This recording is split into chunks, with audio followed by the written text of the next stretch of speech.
Pakistani high commission London میں یوم یکجہتی کشمیر کے سلسلے میں آج ایک تصویری نمائش کا اہتمام کیا گیا۔ تقریب کا آغاز ہائی کمیشن کے ذریعے منائے جانے والے کشمیر ویک سے ہوا، جس میں بھارت کے مقبوضہ جموں کشمیر پر غیر قانونی قبضے اور کشمیریوں کی حالت زار کے بارے میں بیداری پیدا کرنے کے لیے مختلف تقاریب کا انعقاد کیا گیا۔ مشن کے احاطے میں بھارتی مظالم کا شکار کشمیریوں کی تصویریں آویزاں کی گئیں۔ مقبوضہ کشمیر میں انسانی حقوق کی خلاف ورزیوں کی تصاویر، جسے دنیا کے معتبر بین الاقوامی اداروں اور میڈیا آؤٹلیٹس نے دستاویز کیا ہے، ان سے حاصل کی گئیں۔ یہ تصاویر معصوم کشمیریوں کے خلاف قابض بھارتی افواج کے مظالم کو اجاگر کرتی ہیں۔ اس موقع پر میڈیا سے بات کرتے ہوئے ہائی کمشنر معظم احمد خان نے کہا کہ یوم یکجہتی کشمیر ہر سال نہ صرف مقبوضہ کشمیر کے لوگوں کے ساتھ اظہار یکجہتی کے لیے منایا جاتا ہے، بلکہ وادی میں انسانی بحران کے خاتمے کے لیے دنیا کی توجہ بھی اس طرف مبذول کراتا ہے۔ انہوں نے کہا کہ صرف حق خود ارادیت کے حصول کے لیے مقبوضہ کشمیر کے لوگوں کو قابض افواج کی طرف سے بنیادی انسانی حقوق کی بدترین خلاف ورزیوں کا نشانہ بنایا جا رہا ہے۔ ہم نے آج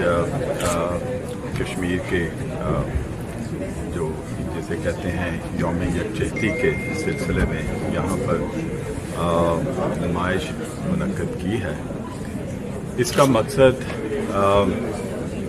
نہ صرف اپنے کشمیری بہن بھائیوں کو یقین دلانا ہے کہ ان کی جو حق خود ارادیت کے لیے جو کوششیں ہیں، ان کے حصول میں وہ اکیلے نہیں ہیں۔ ہائی کمشنر نے کشمیری متاثرین کے ساتھ یکجہتی کا اظہار کیا اور حق خود ارادیت کی جدوجہد میں ان کے عزم اور بہادری کو شاندار خراج تحسین پیش کیا۔ انہوں نے کہا کہ ایسے واقعات بھارت کو انسانیت کے خلاف اس کے جرائم کے لیے جوابدہ ٹھہرانے کی ضرورت پر زور دیتے ہیں۔